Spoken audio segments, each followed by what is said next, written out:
Ang karugtong ng nakaraan, mahigpit na hinawakan ng ating bida ang paa ni Feng, at bahagyang pinilipit ito sabay sinakop ito at tinabig ng kanyang katawan si Feng, saka ito tinuhad ng ating bida, biglang na off-balance si Feng, kaya agad itong natamba. Agad itong bumaksak sa lupa, habang nasa ibabaw ni Feng ang ating bida. Nang ibabaw ang tuwa ng ating bida, sinabi nito sa kanyang sarili. Nagawa ko, naidagan ko ang kanang kamay ko, subalit mabilis na kakilos si Feng, nahawakan nito ang kamay ng ating bida. Nabigla ito, pilit niya itong inaalis sa pagkakahawak, nakangisi na sinabi ni Feng, "Wow, mukhang kailangan kong gamitin ang mga braso ko ngayon." At napalunok ang ating bida, mabilis na hinawakan ni Feng, ang kanyang dalawang kamay sabay sinipa ang ating bida sa sikmura, kaya napaangat ito, kasabay ng pagbitaw sa pagkakahawak sa kanya, kaya bumagsak ito sa lupa. Sapaw ang tiyan na namimilipit sa sakit, napatingin si Feng, sa ating bida na umaatungal ito ng iyak. Matapos ay seryosong sinabi ni Feng, sa ating bida. Ako ang pipili ng oras, para isipin ang aking kahilingan.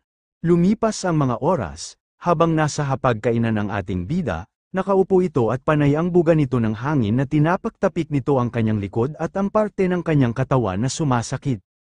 Pumasok sa kanyang isipan kung paano siya sinipa ni Feng, sa kanyang sikmura, inis na sinabi niya sa kanyang sarili. Hindi ko akalain na sisipain niya ako sa tiyan at ibabaksak niya ako ng ganoon. Grabe, ang sakit sobra, muling naisip niya ang sinabi ni Feng, pipili ako ng oras para isipin ang aking kahilingan.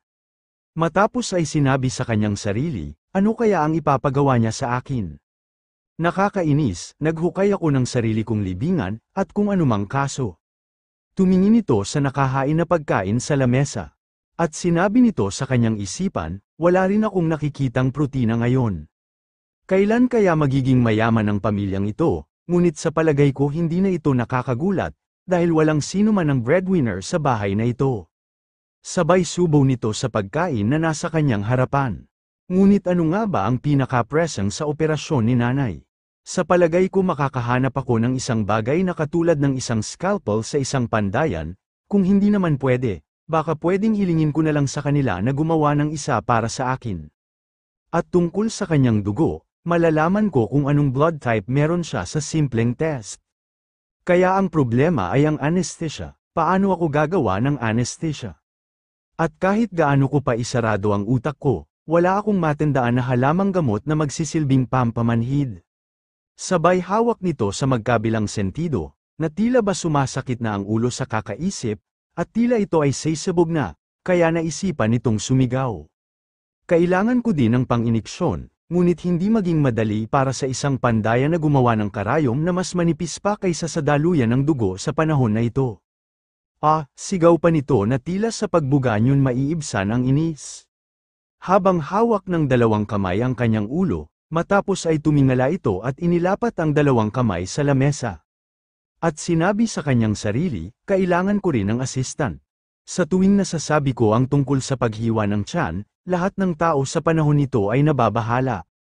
Paano ba ito magiging posible? Matapos ay tumayo ito at bahagyang binagsak ang dalawang kamay sa lamesa. Mukhang malayo pa ang lalakbayin ko, magsisimula tayo sa kung ano ang maaari kong gawin sa ngayon.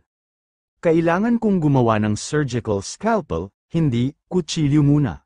Ngunit para magawa ko yon, kailangan ko muna ng pera, ang nakakainis, na system na yan, o anghel o kung ano man ang mukha nila. Nang tanungin nila ako kung ano ang kailangan ko para sa aking reincarnation, sinabi ko na gusto ko ng pera. Ngunit ano ang dapat kong gawin sa mga modernong banknotes? Dapat ay binigyan mo ako ng tamang pera, kung ipapadala mo ako sa panahon nito. Sabay bukas ng ating bida sa kanyang drawer, at tumambad dito ang makapal na pera at mga cheque. Sa bagay, at sa mga ganitong oras, na kailangan ko ng pera. Maya-maya ay lumabas ito ng silid at patiyad-tiyad itong naglakad na parang tikling. Agad napansin ito ng panganay niyang kapatid, na kasalukuyan umiinom ng tubig. Lumapit ang ating bida at malambing nito tinawag ang pangalan ng kanyang kuya, Huafo, sabay sahod ng dalawang kamay. Sinabi sa kanyang sarili, ang pamilya ang pinakamahusay, maaari ba akong humingi ng ilang pangastos? Lumipas ang ilang sandali, sa pamilihan, habang naglalakad ang ating bida. Wow, ang daming tao sa palengke, tumingin-tingin ito. At sinabi, ngunit, kahit saan ako tumingin, hindi nakikita ang lugar ng dumplings. Hindi ba China ito? At patuloy itong lumingon, sinubukan niyang magtanong sa isang tinderang babae. Ano kamo sir? Dumplings, ano po ang mga yun? Muli itong nagtanong sa iba. Dumplings? Wala pa akong naririnig na ganiyang pagkain, mukhang kakaiba. Sigurado ako na ang dumplings ay isang uri ng tradisyonal na pagkain ng Chinese. Kaya bakit walang nakakaalam tungkol dito? Oh, naalala ko lang na ang dumplings ay naimbento ni Zhuge Liang, noong ginawa niya ito para aliwin ang mga kaluluwa ng mga namatay sa labanan. Na ibig bang sabihin, ay wala bang dumplings sa panahon nito? Nakapagtataka lang, wala akong alaala na kinain ko sila. Matapos ay bumantong hininga ito, inaasahan ko na magkakaroon ng isang bagay na may karne, kasi puro gulay na lang ang kinakain ko palagi. Sheesh, mukhang hindi rin ako mabubusog ng protina ngayon. Habang nasa isipan niya ang dumplings, maya-maya pa ay naglakad muli ito, napahinto siya sa isang malaking kabahayan. Napansin niya na maraming bagay na sari-sari na nakadisplay sa labas. Sinabi ng ating bida sa isipan, klinik kaya ito. Agad siyang pumasok sa loob, tao po, hello, tumingin ang ating bida sa mga nakahilera na tila mga paninda. Huminto na ako sa isang bakulan, para gumawa ng surgical knife. Ang anesthetic ang mananatiling problema. Sinubukan ng ating bida na magtanong sa tindero, isang medicinal herb, na pansamantalang nagpaparalisado sa isang tao. Sinabi ng tindero, ang napakaliit na halaga ng lason ay maaaring makaparalisa sa katawan ng tao sa ilang sandali. Ngunit maaari itong magdulot ng nakamamatay na mga resulta kung hindi ka mag-iingat. At ang aming klinika ay hindi nagbebenta ng mga makamandag na halamang gamot. Ngunit, maaari ko bang itanong kung ano ang gusto mong gawin sa mga halamang gamot na yon? Agad sinabi ng ating bida na kailangan lang niya yun para sa isang bagay. Na nagmuwester pa ng kamay, nag-isip ang lalaking tindero bago sinabi, kung kukuha kami ng mga makamandag na halamang na yon, para sa'yo. Magkano ang kaya mong ibayad? Magkano? Gulat na sinabi ng ating bida. Napaisip ito habang inilagay ang kamay sa ilalim ng chin nito, sige, pag-iisipan ko muna sandali. Upang matukoy ko ang mga side effect at nakamamatay na dosage, kailangan kong maghanap ng iba't ibang uri ng mga halamang gamot, upang magsagawa ng sapat na bilang ng eksperimento. Kailangan ko din ng maraming laboratory para sa daga para ma-test ko ito. Sa ngayon ay hihingi muna ako ng pinakamurang presyo, at alamin kung anong klaseng halaman gamot ang meron.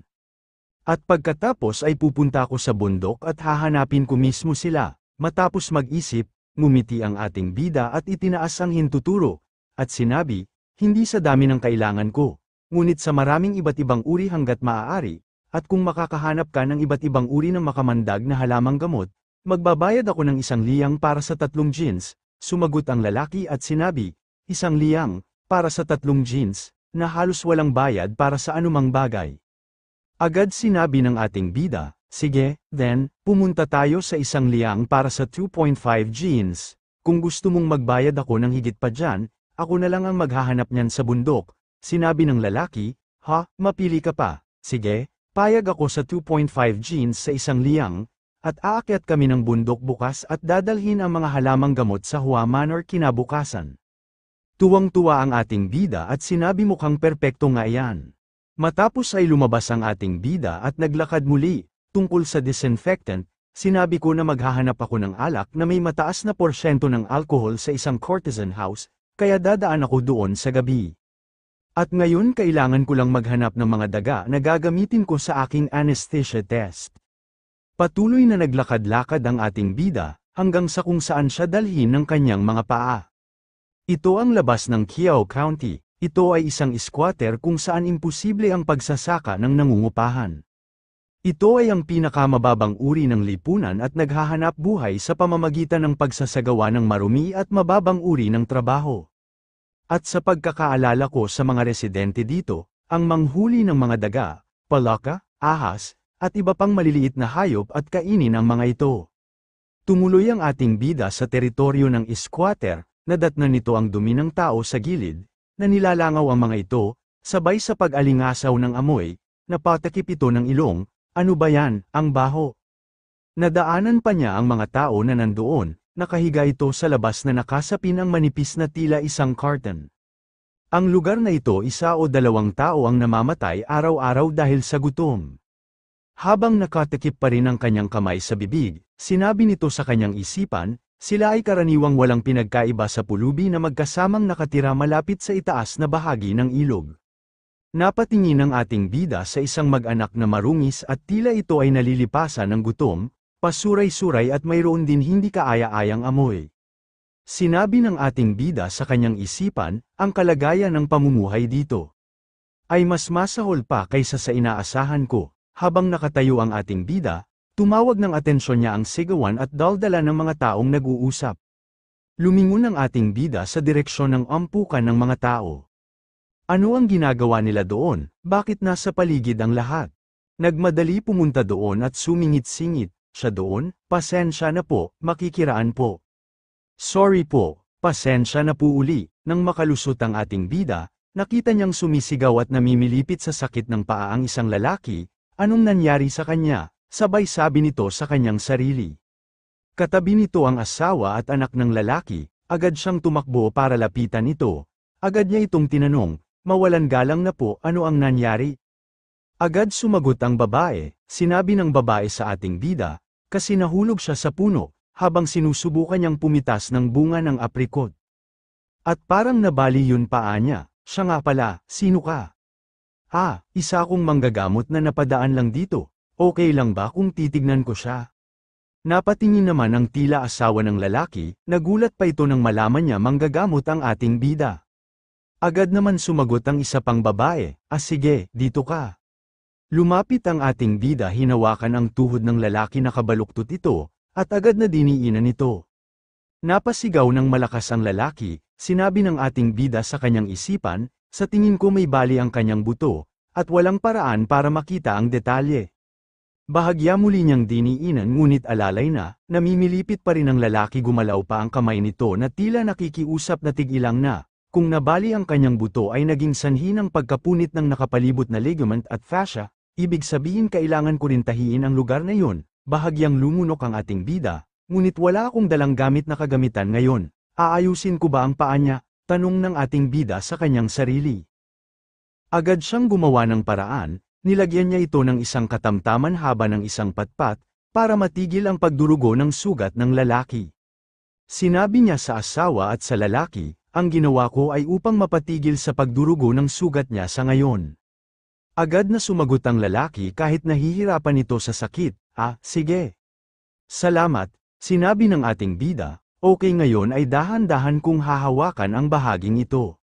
Subalit napasigaw muli ang lalaki sa sakit, habang hawak ng ating bida, ang parte na sugat ng lalaki, bahagyang dinidiinan at pinipisil ito. Kaya napaisip ito, ang mga daluyan ng dugo ay tila maayos naman. Siguradong bali ang mga buto nito, ngunit, ang totoong problema ay hindi ko masuri ang estado ng bali. Sigurado ako na 100% na na-damage ang fascia niya, ibig sabihin kailangan kong putulin ang binti niya at tahiin ko ito.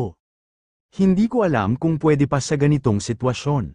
Tumingin ito sa kabuuan ng lalaki, habang patuloy na umiiyak ang batang lalaki na tinatawag ang kanyang ama, maging asawa nito ay napapaluhan na rin dahil sa nakikita nito ang kanyang asawa ay napapaluhan na rin sa sakit, napasulyap ang ating bida sa batang iyak ng iyak, napapikit ang ating bida, at huminga, at sinabi nito sa kanyang isipan, sa tingin ko wala na akong choice, lumingon ang ating bida sa likod sa mga taong nandoon, mawalang galang na po.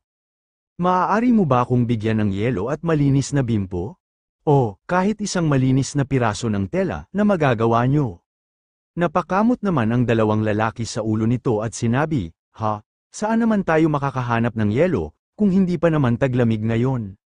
Ano, yelo daw? Sabi naman ng isang lalaki, napailing na lang ang ating bida, at sinabi sa kanyang sarili, wala pa palang refrigerator sa panahon na ito, tsaka ang lugar na ito ay squatter, marami yata akong hinihiling, kung ganoon, maaari bang, may kumuha para sa akin ng malamig na tubig, agad tumayo ang isang bata, Ginoo, maaari rin ba ang tubig mula sa isang balon?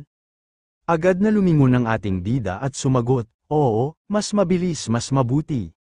At ito ay magiging mahusay kung makakahanap ka ng isang stick na maaaring gamitin bilang isang splint. Agad kumilos ang batang lalaki, "Opo, Ginoo, babalik ako sa abot ng aking makakaya." At mabilis tumakbo ito, muling tinignan ng ating bida ang binti ng lalaki. Mabuti at tumigil na ang pagdurugo, dapat ay suriin ko ang kanyang binti. Agad kinalas ng ating bida ang pagkakatali na ginawa niya sa binti ng lalaki. Nang matanggal ang pagkakatali nakita niya na namamaga na ito. Hinawakan niya ito ng dahan-dahan, ang mga parte na nasa loob na bahagi ng kanyang shin ay labis na namamaga. Bahagya niya itong hinipo, na nangangahulugan na ang bali ng buto ay pinunit ang inner ligament at fascia. At sa kasong yun ang bahaging ito ay na-dislocate. At dahil hindi nasugatan ang kanyang kalamnan sa kabilang bahagi, malamang na ang bahaging ito.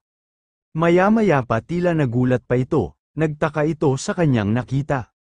Ano ang ibig sabihin nito? Agad, na tila ba nagkaroon ng X-ray ang kanyang paningin. Nakita ng ating bida, ang loob ng bahaging nasugatan na binti ng lalaki. Ano ibig sabihin nito, nang laki ang kanyang mata sa nakita? Nakikita ko ang buto ng binti niya na parang kinunan sa pamamagitan ng X-ray. Mayroon ba akong X-ray vision? O, naghahalusinasyon ba ako dahil sa sobrang dami kong nakita na maniking? Nakikita ko ang kanyang bali ng buto, matapos ay napalunok ito. Muling nang laki ang kanyang mata, tila hiningal pa ito sa nakita. Naku po, kumukupas na siya, matapos ay hinawakan niya ang paa nito.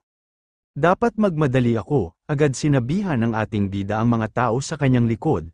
Maaari ba na hawakan niyo siya para hindi makagalaw? Kailangan ko muling ihanay ang mga bali niyang buto. Agad lumapit ang mga kalalakihan at mahigpit nilang hinawakan sa magkabilang kamay ang lalaki, mabilis kumilos ang ating bida, agad niyang nilinya ang nabaling buto ng lalaki, isang malakas na sigaw ang maririnig na atungal ng lalaki, maya-maya pa, sinabi ng ating bida, ayos na bumalik na sa pwesto ang mga buto. Mabuting bagay at maayos ko nang nailinya ang kanyang buto sa binti, bago pa mawala ang X-ray vision ko. Habang pinagpawisan ito at hiningal ng bahagya.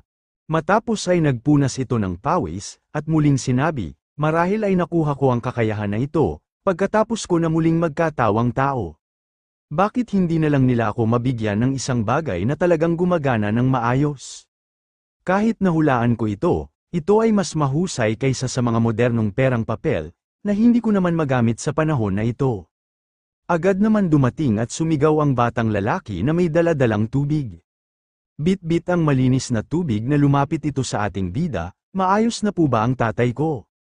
Itinapat ng ating bida ang kanyang hintuturo sa ilong ng lalaki, para malaman kung maayos ang paghinga nito.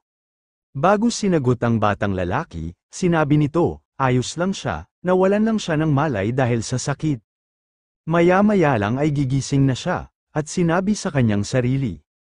Actually buti na lang ay nawalang siya ng malay, at salamat dyan, nagawa kong hiwain ang paa niya. Na ang tinukoy ay ang X-ray vision, maya-maya pa ay itinaas nito ang karayom. Ngayon, ang dapat ko na lang gawin ay tahiin ito, agad inumpisahan ng ating bida ang pagtahi. Nagkatinginan ang mga tao sa kanyang likod, nakita ang kanyang ginagawa, naku ano ba yan sa mundo, bakit nagtatahi siya ng balat ngayon? Tinatahi niya yung sugat na parang nananahi ng damit. Mga ungol at bulungan ng mga tao ang maririnig. Mabuti at tumigil na ang pagdurugo sa ngayon. Nag-aalala pa rin ako tungkol sa ligament at fascia, ngunit ito ang pinakamahusay na magagawa ko sa ngayon. Sabay punas ng kanyang pawis sa noo, at ang mga tahi ay naging maayos kahit na wala akong isang surgical na karayom sa kamay. Matapos ay tumayo ang ating bida at itinabi ang gamit sa loob ng damit. Sinabi pa nito, hanggang ngayon mga walang malay na pasyente lang ang ginagamot ko, kaya hindi naging problema, ngunit tiyak na kailangan ko ng anesthesia sa hinaharap. Bigla naman nagsalita ang isang lalaki na nanunood sa kanyang ginawa, tumigil ba ang pagdurugo sa pamamagitan ng pagtahi ng laman? Ito ay hindi kapanipaniwala, para siyang banal na manggagamot. Habang nakatayo ang matandang lalaki sa ampukang ng mga tao, mayroon itong tungkod, at hirap maglakad, na kanina pa pinanood ang ginawa ng ating bida. Sinabi nito, ang lalaking ito ay inihanay niya ang nabaling buto, tsaka pinagdikit pa yon, laman, pwede pa kaya yung mga ganon? Agad pumasok sa isipan ng matandang lalaki nung kabataan niya, na katulad ng sitwasyon ng lalaki. Hindi man lang ako nakalakad ng maayos noon at hanggang ngayon, dahil hindi naging maayos ang pagkakahanay ng balik ko, noong bata ako. Bata pa siya, ngunit napakatalinong manggagamot. Agad naman nagtanong sa ating bida ang isang lalaki. Siya nga pala, Ginoo, ano ang nagdala ng isang manggagamot na tulad mo sa aming nayon? Agad na alala ng ating bida kung bakit siya napadpad doon. Sinabi nito, oo, nga pala, ako ay naghahanap upang bumili ng ilang mga daga. Agad naman nagtaka ang mga lalaki, ano kamo daga, ilan naman sa kanila ang kailangan mo? Sinabi ng ating bida, kasi, kailangan ko lang sila para sa isang bagay na ginagawa ko. Umaasa ako makabili ng mga 20 daga sa ngayon. Hinawakan ng lalaki ang kanyang chin na tila nag-isip pa ito. Ang daming ganyan, hindi ko sila mahuhuli kaagad para sa iyo, ngunit magiging masaya ako. Magkano naman ang kaya mong ibayad? Nakangiting sabi ng lalaki, agad sumingit ang batang lalaki, agad na nagtaas ito ng kamay. Huhulihin ko sila para sa iyo, Ginoo, at bilang kapalit, maaari mo bang bigyan kami ng diskwento sa pagpapagamot ni tatay? Ngumiti ang ating bida, at sinabi, oo ba, sa tingin mo gaano ko katagal makukuha ito? Hinawakan ng ating bida ang bata sa balikat at sinabi, wala akong planong singilin ka, kid. Agad sumagot ang bata, hindi naman po matatagalan, siguro po ay mga 4 na araw. Agad naman lumayo ng naiinis ang lalaking kausap ng ating bida. Sinabi ng ating bida sa bata, na babalik siya sa ika-4 na araw.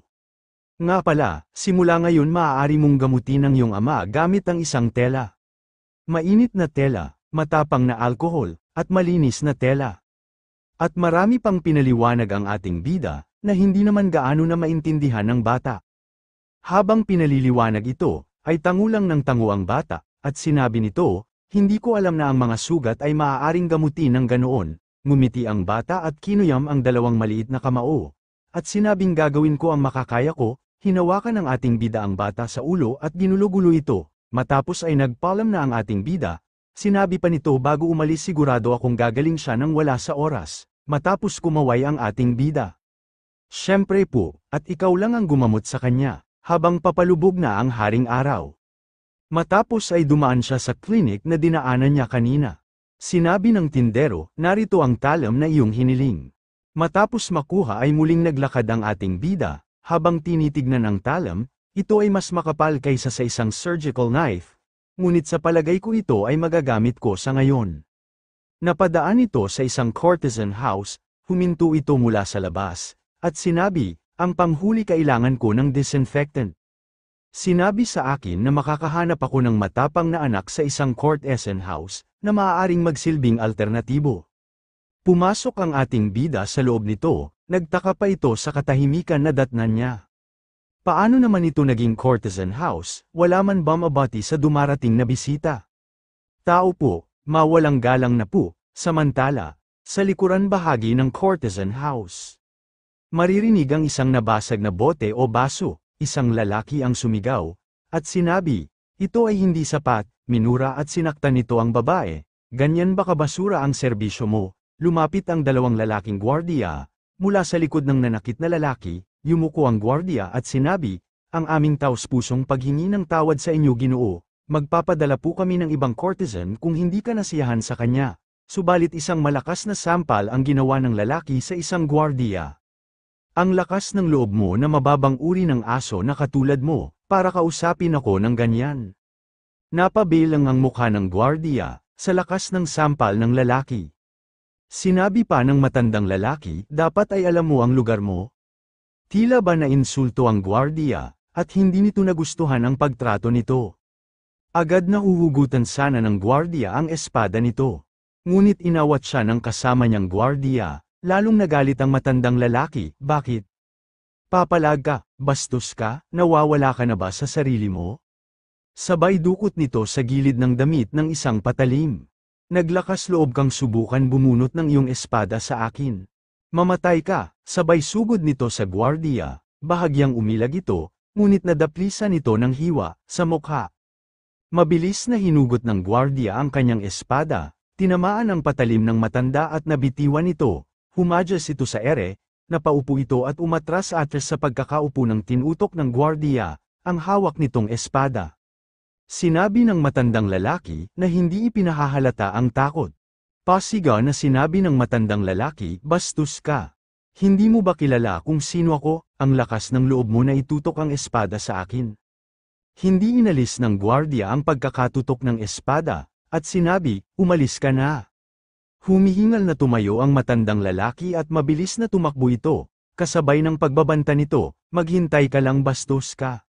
Nakasalubong pa ito ng ating bida, agad itong tumabi sa gilid, sinabi ng ating bida sa kanyang isipan, ang lalaki at ang mga tao sa panahon ito ay madali rin makipag-away. Napatingin ang ating bida sa dalawang gwardiya na nag-uusap, kumusta ang pisngi mo? Agad pinunasan ng gwardiya ang kaunting dugo sa kanyang pisngi, at sinabi, ayos lang, hindi naman ito ang unang beses na nangyari ito, excuse me, sabi ng ating bida. Agad nagtanong ang gwardiya at sinabi, at sino ka naman? Agad sumagot ang ating bida, at sinabi, ako ay isang manggagamot, mukhang nasugatan ka, pwede ko bang tignan ang sugat mo? Nilagpasan lang ito ng dalawang gwardiya at sinabi, isa kang manggagamot, mukhang bata ka pa? Kung nandito ka para uminom, pumunta ka lang dyan, isa sa mga courtesan namin dito, ang magtuturo sa iyo. Tinignan ng ating bida ang lumagpas na gwardiya, at sinabi sa kanyang sarili, ayos lang kaya siya, mukhang naputol ang ugat niya. Habang hawak ng gwardiya ang pisngi nito, sinabi sa kasamahan gwardiya, paano magiging manggagamot ang isang batang tulad niya? Sumagot naman ang isang gwardiya at niyaya ito at sinabi, Tara, labas na lang tayo at uminom, sinabi pa ng ating bida. Nag-aalala ako sa kanya, ngunit, wala akong magawa since ayaw niyang magpagamot. Maya-maya pa ay nakita ng ating bida ang isang babae, agad siyang lumapit at sinabi, excuse me, gusto ko sanang bumili ng matapang na alak. Nagtaka naman ang babae at sinabi, ano ka mo matapang na alak? Ngunit agad din sumagot ang babae, sinabi nito na mahahanap niya ito sa isang taberna. Ang aming courtesan house ay hindi nagbebenta ng alak sa customer ng paisa-isa. Agad sumagot ang ating bida, ganoon ba, sige at salamat binibini. Matapos ay lumabas na ang ating bida, mababakas ang kasiyahan nito habang naglalakad. Mabuti at makahahanap ako ng disinfectant sa isang taberna. Agad tumungo ang ating bida, sa lugar na sinabi ng babae. Patuloy siya humakbang na dala ang paglalagyan ng matapang na alak. Sinabi ng ating bida, sa palagay ko, hindi na ako mahihirapang maghanap ng disinfectant ngayon, baka bigyan nila ako ng mas magandang deal, kung unti-unti ako bumili ng mas higit pa. Habang nangingiti sa iniisip na discount sa planong bilhin na alkohol, bigla siyang napalingon ng makarinig ito ng sigaw, agad niyang hinanap ang pinagmulan ng sigaw. Napahinto siya doon, at narinig niya ang tinig ng isang lalaki, gumising ka Dongzi. Hirap na sumagot ang tinawag na Dongzi, hindi naman ako mamamatay di ba? Sinabi ng lalaki, huwag mong sabihin niyang mga ganyan bagay.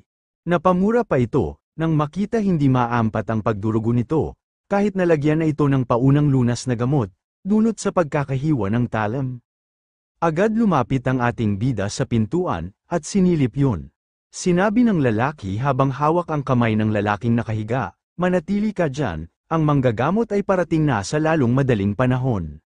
Subalit sa isipan ng lalaki ay napapamura na ito, dahil ang tagal na simula nang magpatawag ito sa inutusan para tumawag ng manggagamot, ngunit naiinip na ito dahil hanggang ngayon ay wala pa ito, lumalalang na rin ang kondisyon ng lalaking nakahiga. Kaya nag-alala na ito ng sobra, nakita ng ating bida ang nakahigang lalaki, may benda ang pisngi nito at namumutla na ito at tila ba nahihirapan, hinahabol na rin ang paghinga. Sila yung mga lalaki sa courtesan house, narito ba sila para magpagamot? Aalis na ako, tinanggihan na nila ako minsan, saka may darating naman na para gamutin siya, isa pa klinik naman ito. At ayokong nakawin ang pasyente nila, malungkot na sabi ng ating bida, lumingon ito para umalis na ito. Ngunit sa kasamaan palad, may natapakan ito, na naglikha ng ingay. Agad napalingon ng lalaki, tumawag ito, nang nakangiti. Ikaw ba yan, manggagamot Feng? Ngunit tila nakilala siya ng lalaki, ha? Hindi ba ikaw yung binata na nakita ko kanina? Agad siyang tinawag nito. Excuse me Ginoo. Di ba nasabi mo kanina na isa kang manggagamot di ba? Maaari mo bang gamutin ang sugat ng kapatid ko? Bahagyang natigilan ng ating bida. Sumulyap ito, Ngunit, balak ko nang umalis, pasensya na, sabi pa ng ating bida. Ngunit, bakit ayaw humakbang ang mga paa ko? Bakit parang hindi dapat ako umalis?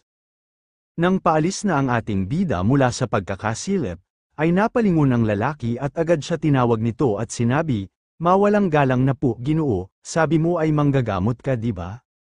Agad naman napahinto ang ating bida, "Maaari mo bang gamutin ang sugat ng kapatid ko?" Lumapit ang lalaki sa harapan ng ating bida at nakiusap na sinabi, "Ang pagdurugo ng kanyang sugat ay hindi tumitigil, maaari mo ba siyang tingnan?" Sinabi ng ating bida sa lalaki, "Ngunit ang sabi niyo sa akin bahala na kayo sa sarili niyo." Agad na sinabi ng lalaki, "Oo, ngunit pumunta ang manggagamot Feng, sa ibang nayon, para manggamot ng ibang pasyente kaya maaari mo ba kaming tulungan sa halip na?" Agad na sumagot ang ating bida. Sinenyas nito ang mga kamay at sinabi, "Yan ay hindi eksaktong kaaya-aya para sa akin na marinig ang yun sinasabi sa halip, tsaka, hindi ko kayang gamutin ang isang tao sa isang klinik na hindi sa akin." Agad na sinabi ng lalaki, "Kung ganoon, ilalabas ko sa klinik ang kapatid ko." Muling sumenyas ang ating bida, na ipinikit pa ang mata at sinabi, "Wag, hindi tama yan, at hindi mo dapat." Naputol ang kanyang sinasabi ng pagmulat ng kanyang mata, ay nakita niya ang lalaki na nakaluhod na tila ito ay paiyak na nakikiusap. "Patawarin mo kami sa pagkakasala sa iyo kanina, nakikiusap ako na gamutin mo ang kapatid ko." Tumingin ang ating bida, tila ito ay nakaramdam ng awa. At muling sinabi, "Sigurado ka ba? Ako ay isang batang mag-aaral na nagsasanay ng medisina." Matapos ay huminga ito, muling nakiusap ang lalaki at sinabi, "Ikaw na lang ang meron kami, Ginoo." Matapos mag-isip ang ating bida, at sinabi, "Okay, sige," sabay bulong nito sa kanyang isipan. "Naiinis pa rin ako sa kanila, gagamutin ko na ang kapatid mo ngunit hindi ko magagarantiya na mabubuhay siya, dahil masyadong maraming oras na ang lumipas." Agad na sumang-ayon ang lalaki, at niyaya ang ating bida sa loob. Nang papasok na sila sa loob, ay mayroon dumating na matandang lalaki. May dala itong bayong, at nagmamadali itong pumasok sa loob ng klinika habang hinihingal. Sinabi nito, "May nangangailangan ba ng paggagamot?" Nasabi sa akin na ito ay madalian. Agad na palingon ang lalaki sa matanda at tinawag ito, "Manggagamot Feng." "Nandito siya, Ginoo." Agad pumasok ang matandang lalaki, sumulyap naman ang ating bida, na nasa isang tabi at sinabi sa kanyang isipan, mukhang magandang ang timing ng kanyang pagdating, tukoy nito sa matanda. "Siguro kailangan ko munang manatili at panoorin kung paano niya gamutin ang pasyente." Sinabi ng matandang lalaki habang nasa harap ng pasyente, "Tignan natin kung gaano kalubha ang sugat niya." Maya-maya pa ay pinagmasdan ng matanda ang pasyente. Nakita niya na tila nahihirapan ang lalaki, may sugat ito sa pisngi na hindi maampat ang dugo, namumutla na ito, at panay ang daing nito. Habang ang kamay ng matanda ay nasa ilalim ng chin, tila ba pinag-aralan kung saan nagmumula ang nararamdaman na sakit nito. Sinabi ng matandang lalaki, parang naputol na ang pinakamakapal na ugat sa pisngi niya. Dapat ko munang itigil ang pagdurugo gamit ang acupuncture. Agad kinuha nito ang nakasupot na mga karayom, narinig ito ng ating bida, nagulat ito at agad nagtaka. Maaari bang may hinto ang pagdurugo sa pamamagitan ng acupuncture? Naupo ang matandang lalaki at kinuha ang isang pirasong karayom matapos ay itinusok ito sa pisngi malapit sa may sugat ng lalaki. Bahagyang umungol ang lalaki, napansin ng ating bida na bumagal na ang pagdurugo ng pisngi ng lalaki. Sa pamamagitan ng pagpapasigla sa mga nerve fascicle, pinalawak niya ang mga kalamnan at inilapat ang presyon sa daluyan ng dugo. Napaisip ang ating bida, pumasok sa isipan niya, ang dami ng mga libro niyang binasa, tungkol sa medisina. Sinabi niya sa kanyang isipan, "Hindi ko alam ito noon ako ay resident doctor." Ngunit ang acupuncture ay tila isang medyo siyentipikong medikal na pamamaraan din, hinayaan pang samantala ang karayom ng manggagamot na si Feng, sa pisngi ng lalaking pasyente matapos ay nilagyan ito ng malambot na tela at itinali ito.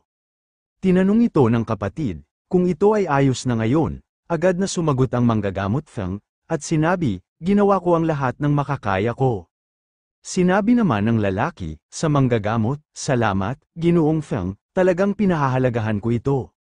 Sinabi ng manggagamot Feng, masyado pang maaga para sabihin kung ligtas o hindi. Bubunutin ko ang karayom pagkatapos ng 15 minuto, kung hindi ito tumigil sa pagdurugo, wala na akong magagawa para sa kanya. Agad nagulat ang lalaki at sinabi, ano, ang ibig mo bang sabihin nito, ay maaari siyang mamatay. Tumingin ang lalaki sa sugat ng kapatid, at sinabi, ngunit hindi humihinto ang pagdurugo. Sumagot ang matandang Feng, oo, dahil naka-acupuncture ako. Kung ganoon, hindi ba pwedeng itago na lang sa mukha niya yung karayom? Nilagay ng matandang Feng ang kamay sa ilalim ng chin, bago muling sinabi, kung gagawin natin yan, mabubuhay siya sa natitirang bahagi ng kanyang buhay bilang isang pipi o bulag na tao. Nagulat ang lalaki, ano, magiging pipi o bulag siya? Napaupo ito sa sahig at agad umiyak, at sinabing, hindi pwede ito.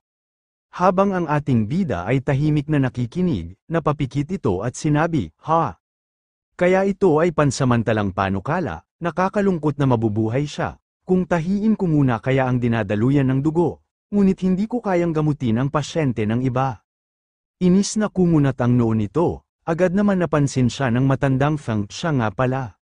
Sino ka? Tukoy sa ating bida, ngumiti ang ating bida, at sinabi ako ay isang mag-aaral sa medisina. Bahagya pa siyang tumawa, ngumiti rin ang matandang lalaki at sinabi, ganoong ba? Sinabi pa ng ating bida, mayroon akong ilang mga libro sa medisina habang nag-aaral, at paminsan-minsan ay naggagamot din ng pasyente. Ganoon ba? Sabay tinalikuran ng ating bida, at sinabi sa isipan. Ano ba ang alam ng isang batang baguhan tungkol sa pagpapagaling ng mga tao? Matapos ay humalukip-kip ito na nakaharap sa pasyente. Habang ang kapatid naman nito ay panayang iyak sa isang tabi. Tinawag ng ating bida ang matandang lalaki, Ginoo. Nakasimangot na sumulyap ang manggagamot na Feng sa ating bida. Subalit nagpatuloy ang ating bida sa kanyang sinasabi, ayos lang ba kung subukan kong i-connecta ang mga daluyan ng dugo ng pasyente? Sumeryoso ang manggagamot na Feng at sinabi, i-connecta ang kanyang mga daluyan ng dugo na sinasabi mo. Opo Ginoo. Sagot ng ating bida, tinignan siya ng matanda Feng, at sinabi sa kanyang isipan, na pagtanto ba niya na naputol ang daluyan ng dugo sa pamamagitan lamang ng pagtingin sa sugat. Ano pa ba, ang gusto niyang i-connecta sa mga daluyan ng dugo? Matapos ay tumingin sa lalaking pasyente, at sa tingin ko ay ang pasyenteng ito ay wala ng pagkakataon na mabuhay pa. Tumingin ang manggagamot na Feng sa ating bida at sinabing, sige bakit hindi mo subukan? Agad sumagot ang ating bida at nagpasalamat, bahagyang tiniklop ng ating bida ang manggas ng kanyang suot, at lumapit sa pasyenteng lalaki. Sinabi ng ating bida, manggagamot na Feng, maaari mo bang pindutin ang bahaging ito sandali?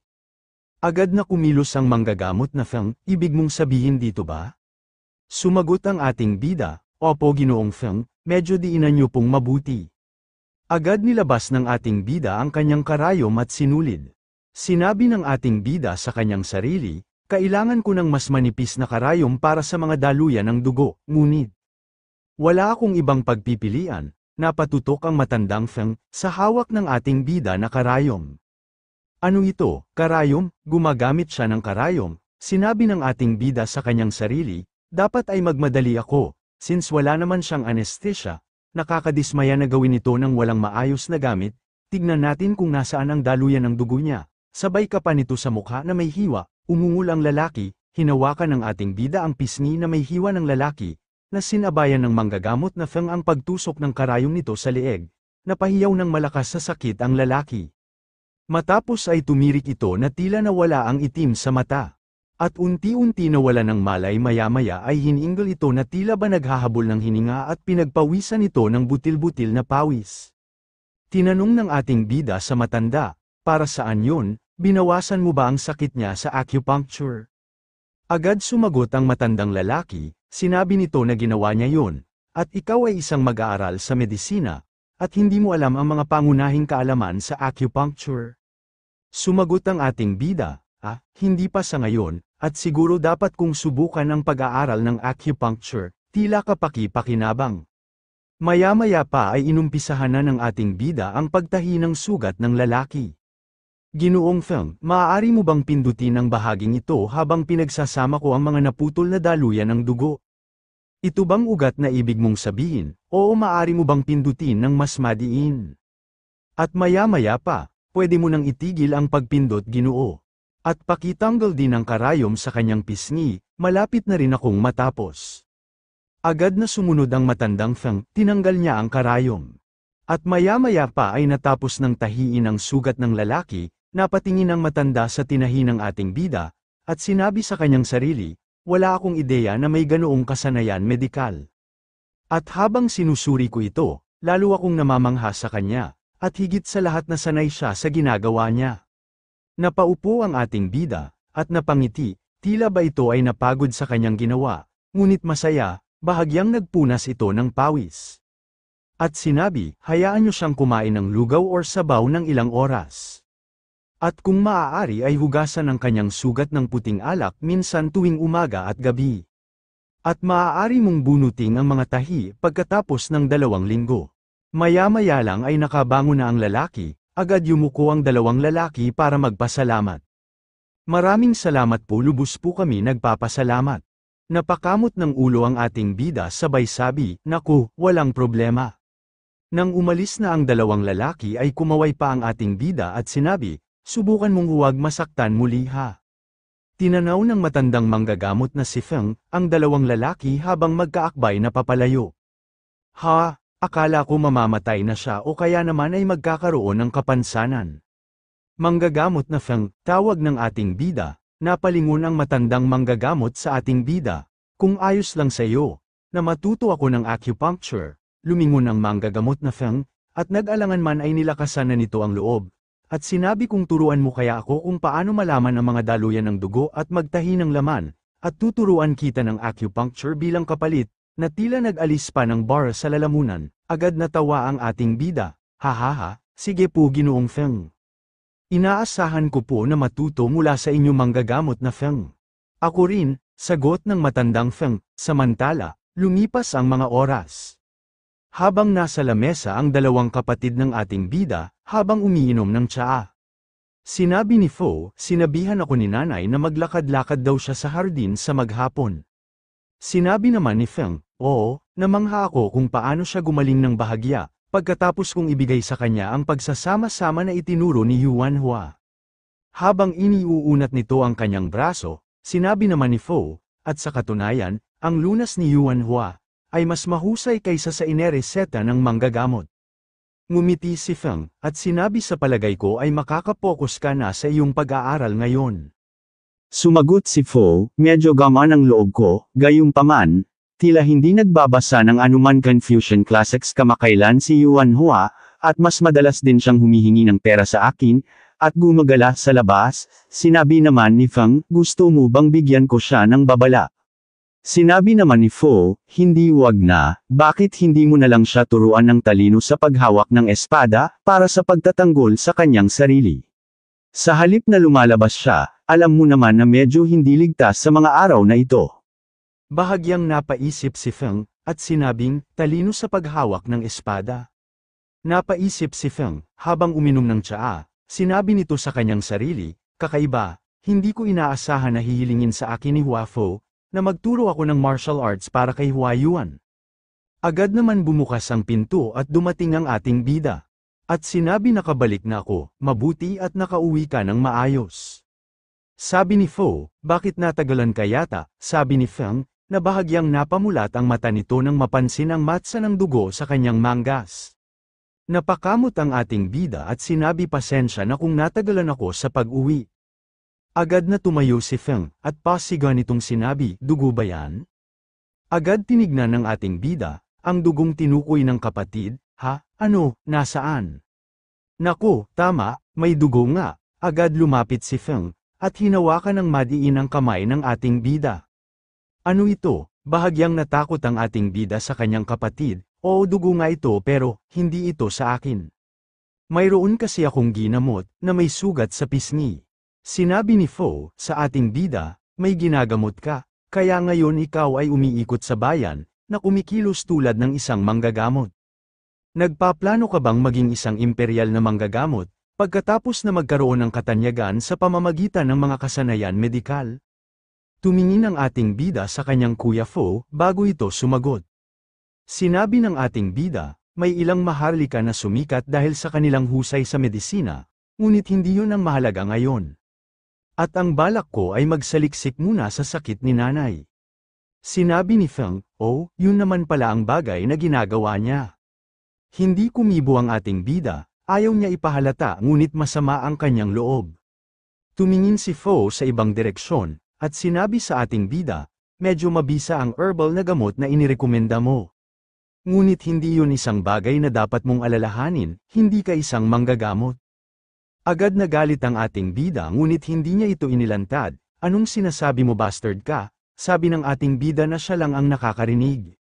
Subalit agad siyang inakbayan ni Feng, nang nakatawa, sa ngayon magtitiwala ako sa iyo dahil mukhang bumubuti na ang kalagayan ni nanay. Ngumiti ang ating bida at sinabi, salamat Hua Feng. Siya nga pala sinabi sa akin ni Hua Fo, turuan daw kita humawak ng espada, tumingala ang ating bida kay Fen, at sinabi ano, tuturuan mo akong humawak ng espada? Sinabi ni Feng, kasi, parang nag-aalala siya na gumagala ka ng wala man lang espada. Sumunod ka sa aking muntikong kapatid, at habang naglalakad sila sa pasilyo ng bahay papunta sa likod bahay, sinabi ng ating bida sa kanyang isipan, ito ay isang medyo mapanganib na mundo sa labas. Kaya hindi masamang ideya na matutunan kong humawak ng espada, at kung paano idepende ang sarili ko kapag kaya ko. Oh, nandito na tayo, isuot mo ito, sabay hagis ng isang bagay na isinuot kapag nakikipaglaban. Agad naman niya nasalo ang bagay na yun, ano ito? Sobrang bigat naman ito, mapapabagal ako kung isusuot ko ito. Agad na sumigaw ang ating bida, hindi ito makatarungan. Dapat ay magsuot ka rin ng isa, Hua Fen, habang panay ang tawa ni Hua Fen, at sinabi sa ating bida habang humahalaklak ito, sa tingin mo ba matatamaan mo pa ako? Phew, tingin ka pa ba sa lalaking ito? Hindi ko alam kung gaano mo sinasanay ang sarili mo sa martial arts nang hindi ko napapansin ngunit. Hindi, wag na lang, lumapit ka na sa akin kung ako sa iyo ay isusuot ko na iyan, para maiwasan mong matamaan ang suntok ko, mayabang na sabi ng kanyang kapatid na si Feng, habang tumatawa na ang kamay ay nasa chin nito. Mayabang na sinabi ng ating bida, oo na, sige na, wag ka lang magsisisi na sabihin yan pagkatapos mong matamaan ang suntok ko. Sabay sabi nito sa kanyang isipan, mas matanda ako sa iyo, o hindi bababa sa dating ako, kaya mayroon na rin taon na akong karanasan sa buhay, at ako si Han Jinsu. Nakatawa pa rin si Feng, at sinabi, sana ay magsisi din ako, bata, sabay hagis sa ating bida na tila isang arnis na ginagamit bago humawak ng espada. Sige, umpisahan na nating. Hinawakan ng ating bida ng dalawang kamay ang tila arnis. Sinabi ni Feng, sige na gawin mo na ang unang hakbang. Nakatingin lang ang ating bida at muling sinabi sa kanyang sarili, sa halip na subukan ko ang isa kong estilo kesa maging matalino sa paghawak ng espada na hindi naman ako pamilyar, dapat kong gawin ang kendo, na natutunan ko sa maikling panahon sa aking nakaraang buhay.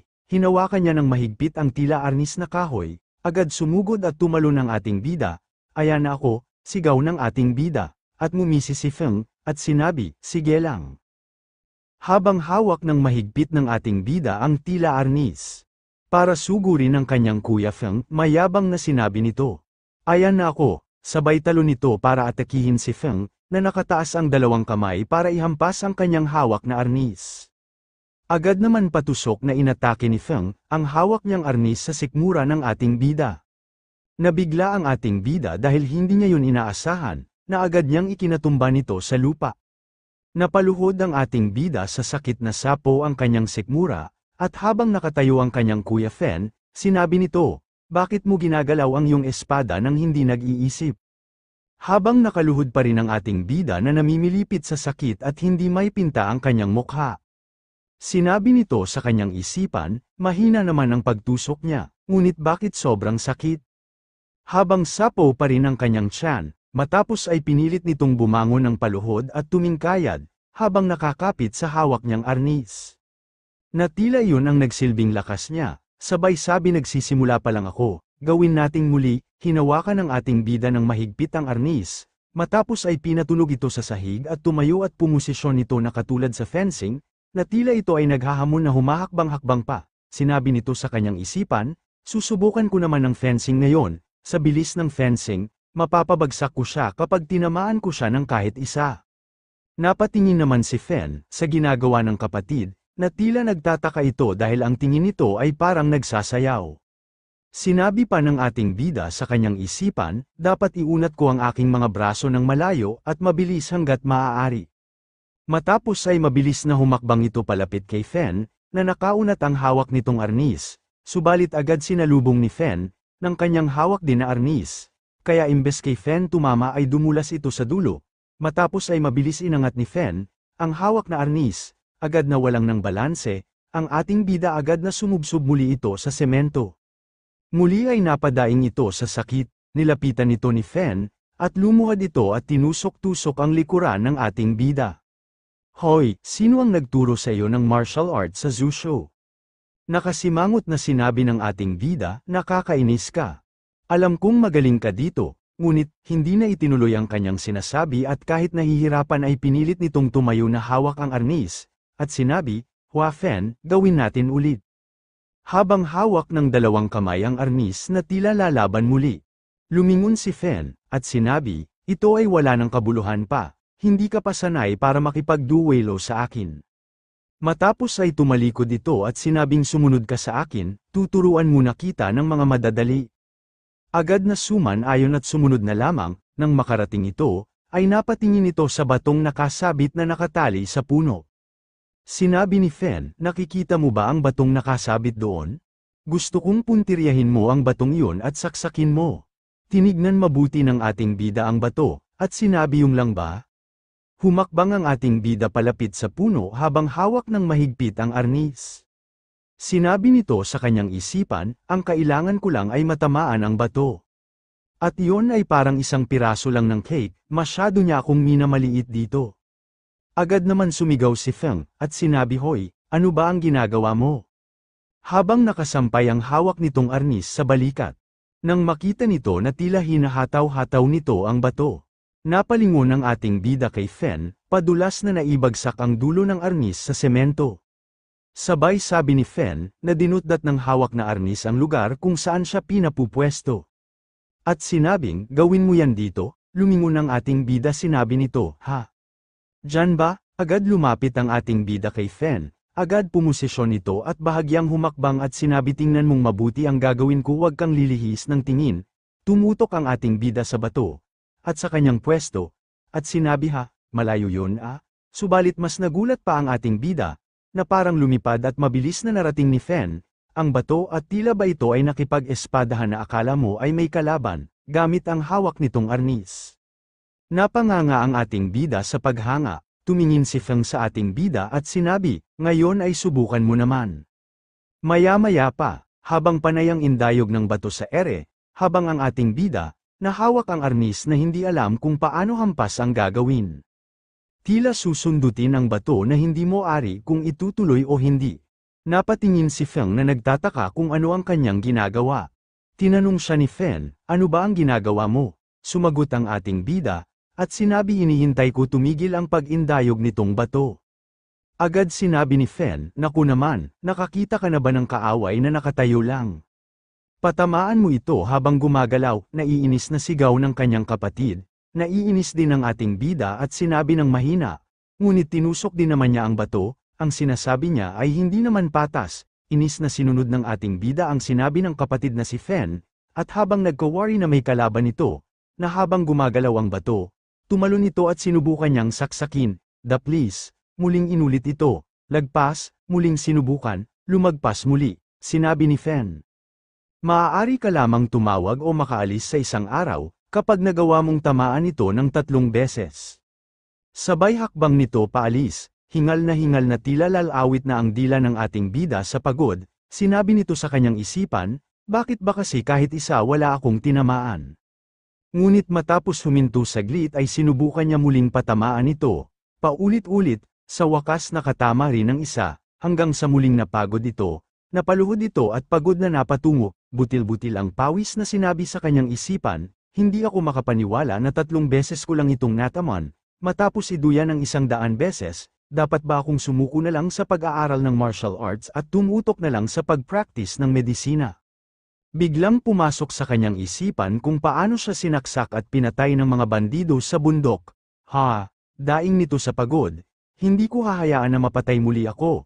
Katulad noong nakaraan kong buhay, lumaban ako ng ngipin at pako para maging doktor sa loob ng maraming taon, at kumpara sa hirap ko doon, ang batong ito ay wala lang. Nag-ipon ito ng lakas at muling tumayo, hinawakan ng mahigpit ang arnis, at inihampas sa hangin, na akala mo ay susugod sa kalaban. Kinabukasan, maririnig ang mga huni ng ibon na tila naghahabulan sa ibabaw ng bubong. Pagkagising ni Fen, ay agad niyang pinuntahan ang ating bida sa likod bahay, at habang naglalakad ito sa pasilyo. Tila nag-alis pa ito ng bar sa lalamunan para tumawag ng pansin, sa paghahanap sa kanyang kapatid. Lumingon-lingon ito, at sinabi nakakapagtaka lang, paano kaya kung nagawa ni Yuan Hua, ang misyon na binigay ko sa kanya kahapon.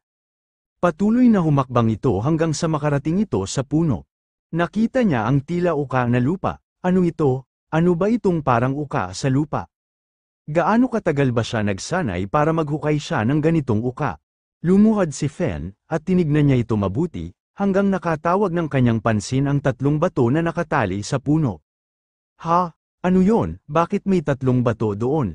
Hindi kaya, ibig sabihin ito na sinusubukan niya. Hampasin ng sabay-sabay ang 3 bato, samantala, humuni ang ibon sa tapat ng silid ng ating bida, tila ba ito ay naging orasan ng ating bida, nagmulat ito ng mata, kaagad bumangon ito at naupo matapos ay nag-inat ito, napasarap ang tulog ko, sabay nag-stretch ang muli. Nagtaka ito nang makita ang kanyang kamay nang itaas niya ito. Matapos ay inililis ang manggas ng damit, ano ito? Lumaki ang muscle ko pagkaraan lamang ng isang araw. Wala rin akong maramdaman sakit kahit saan, kakaiba ito. Matapos ay inikot-ikot ang kanyang braso, marahil ito ay isang uri ng reincarnation, ngumiti ito at kinausap ang sarili. Sige manggagamot na Feng, pupunta ako sa klinika mo ngayon. Lumipas ang oras sumikat na ang haring araw, makikita ang labas ng klinika, kasalukuyan nasa loob ng klinika ang manggagamot na si Feng, habang may hawak ito manipis na karayom. Habang pinagmamasdang niya ito, at sinabi kumuha pa ako ng pasadyang karayom, mula sa punong pandayan noon pa man. Habang ang isang kamay ay hawak ang kanyang chin. Bakit kaya wala pa siya? Tukoy nito sa ating bida. Note, ang chief blacksmith ay punong pandayan na nasa government office. Lagi kong alam na manipis ang daluyan ng dugo ng tao, sabay dukot nito ng tila kapirasong ugat sa loob ng baboy. Matapos ay pinagkumpara ito sa hawak niya karayom at tila ugat ng baboy, nanginginig pa ito at napapailing. Ngunit hindi ako makapaniwala na hindi ko man lang natahi ang daluyan ng dugo ng baboy, na mas makapal pa sa tao. Parang kailangan ko pa na magsanay ng 1 pangdosenang baboy, para masanay ako dito ng husto. Habang pinagkakatitigan ang hawak na karayom, maya-maya pa ay dumating na ang ating bida, binuksan nito ang pinto ng klinika at tinawag ang matanda. Manggagamot na Feng, agad napatingin ang matandang lalaki. Tumayo ito at nilapitan kaagad ang ating bida, mabuti at nandyan ka na. Nagtanghalian ka na ba? Agad sumagot ang ating bida, na tila ba natuwa, at sinabi hindi pa po. Agad niyaya ang ating bida, kung ganon, ay kumain muna tayo bago tayo magsimula. Tila nagulat pa ang ating bida, ano po kakain po muna tayo? At nang makita ng ating bida ang nakahandang pagkain. Naku ang sarap may karne, agad na upo ang ating bida, ito ang una kong pagkain ng karne simula nang ma-reincarnated ako. Nakapikit ito ng nakangiti at tila nagdasal, marami pong salamat sa pagkain. Nasumigot singhut pa sa naamoy na pagkain, nakatingin ng matandang Feng sa ating bida, at sinabi, maghukay at hamhukay, siya nga pala.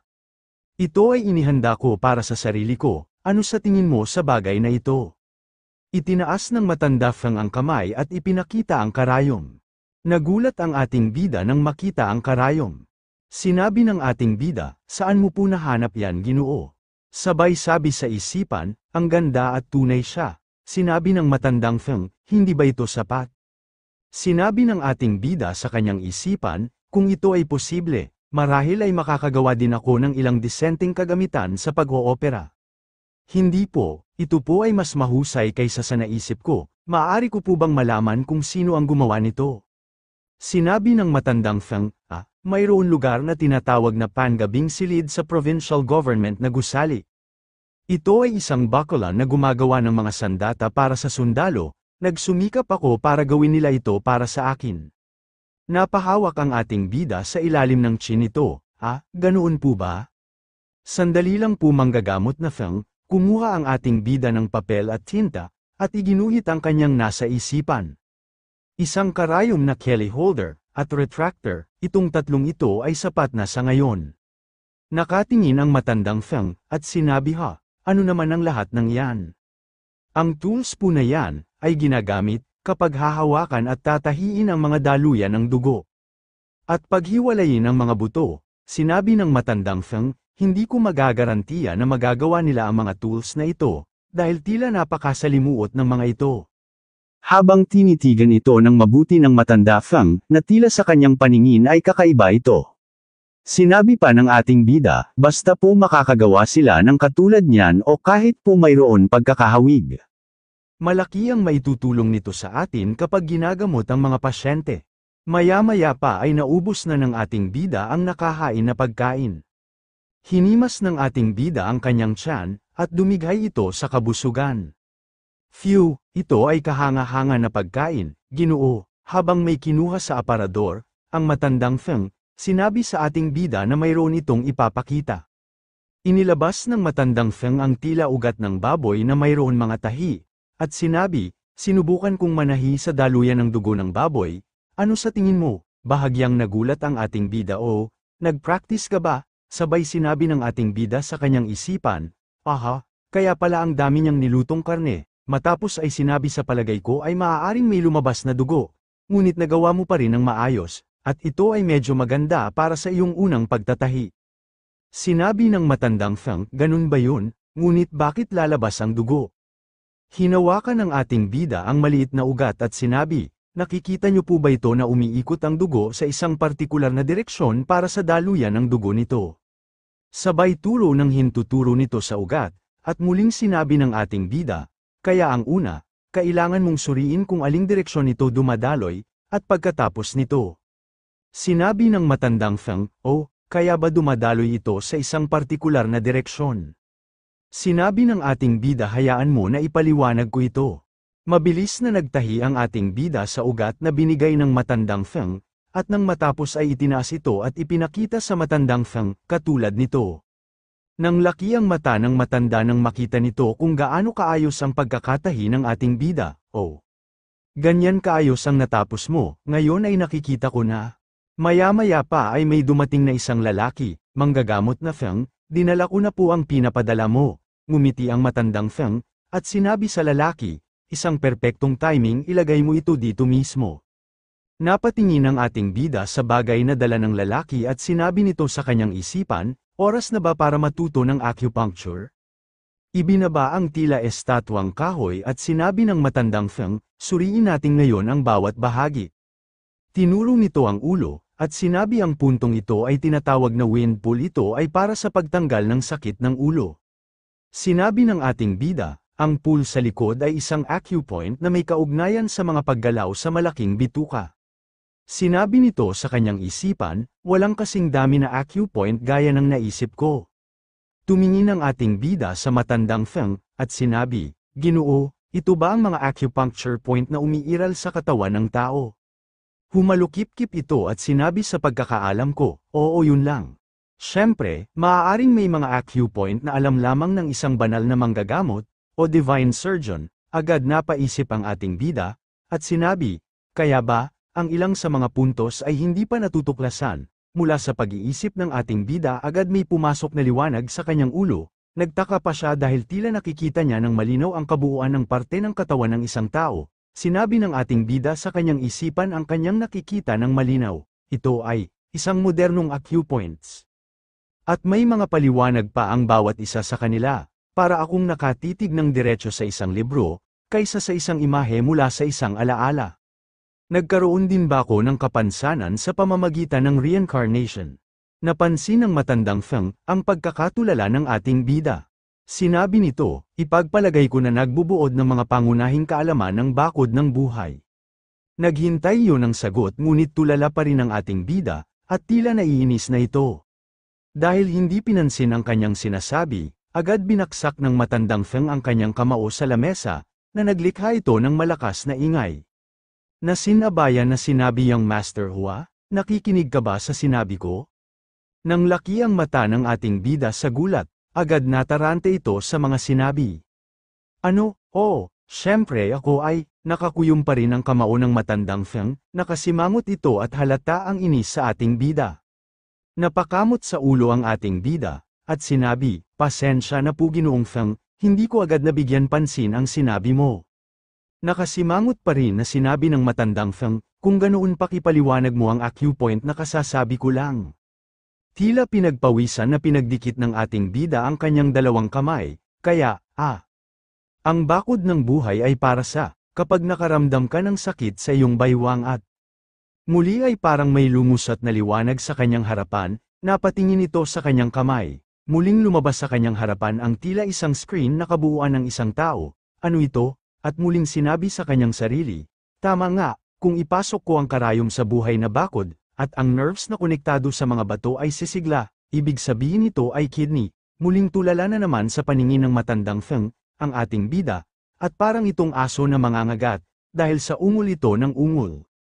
Tumingin ka dito, young master, Hua, muling inihampas ng matandang Feng ang dalawang kamay nito sa lamesa, at ngayon ay mas malakas na. Sumigaw na ito at sinabi, kailan pa ako nagsabi ng ganyan bagay? At bakit bigla kang nangangarap sa gitna ng paliwanag mo? Natataranta na sinabi ng ating bida, ano po yun, na tila ba na wala siyang naintindihan? Naiinis na tinalikuran ito ng matandang Feng, at sinabi, sa tingin ko ay hindi ka pa handa. Para matuto ka ng acupuncture, hindi alam ng ating bida kung paano niya ipapaliwanag ang kanyang mga nakikita. Sinabi nito hindi po ganoong Ginoong Feng, na ay sinenyas ang kamay. Sinulyapan ng matandang Feng ang ating bida at sinabi, sigurado ka ba? Mabuti kung ganoon, hayaan mo akong makita kung talagang determinado kang gawin ito. Agad may tinawag ito, bago sinabi, How, pumunta ka sa akin at dalhin sa akin ang series acupuncture. Ano daw? Isang series na acupuncture, sabi ng ating bida sa kanyang isipan.